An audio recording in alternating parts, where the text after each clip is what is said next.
Assalamualaikum warahmatullahi wabarakatuh.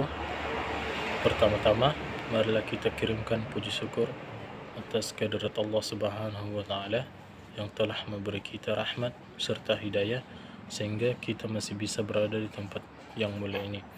Dan tak lupa juga kita kirimkan salam serta salawat kepada junjungan Nabi besar kita, yaitu Nabi Muhammad sallallahu alaihi wasallam. Langsung saja, kali ini saya akan membahas materi tentang pengertian filsafat. Pengertian filsafat merupakan pengetahuan dan penyelidikan dengan akal budi mengenai sebab-sebab, asas-asas, hukum dan sebagainya daripada segala yang ada dalam alam semesta, ataupun mengetahui kebenaran dan arti adanya sesuatu. Adapun menurut ahli, menurut Aristoteles, filsafat adalah ilmu pengetahuan yang meliputi kebenaran yang di dalamnya terkandung ilmu-ilmu metafisika, logika, ekonomi, politik, dan estetika. Menurut Plato, filsafat adalah pengetahuan yang mencoba untuk mencapai pengetahuan tentang kebenaran yang asli. Menurut Ibn Sina, filsafat adalah pengetahuan otonom yang perlu ditimbah oleh manusia, sebab manusia telah dikaruniai akal oleh Allah.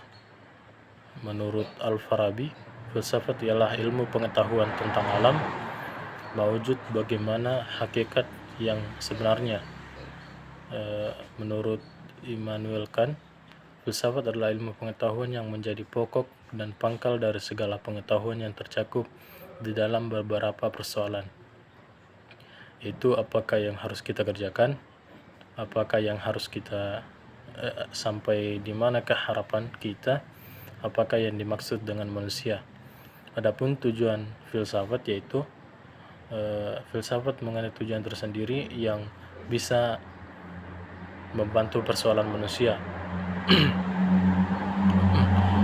Ada beberapa tujuan dari filsafat, diantaranya adalah supaya manusia lebih terdidik dengan berbagai ilmu pengetahuan dan mampu menilai hal yang ada di dalam kehidupan secara objektif.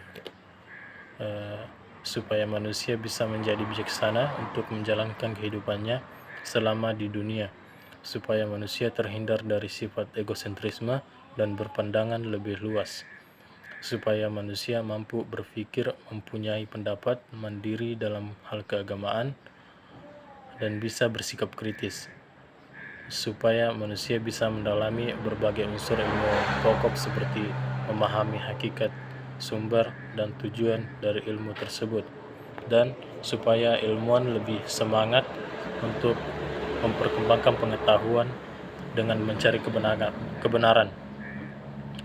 Filsafat didapatkan berdasarkan akal pikiran manusia yang logis. Saat ini berpikir filsafat sangat penting ditetapkan dalam kehidupan nyata.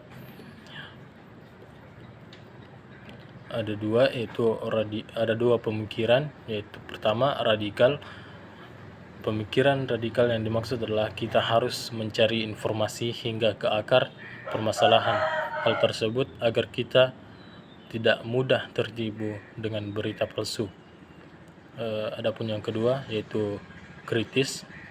Berpikir kritis merupakan suatu tanggapan mengenai permasalahan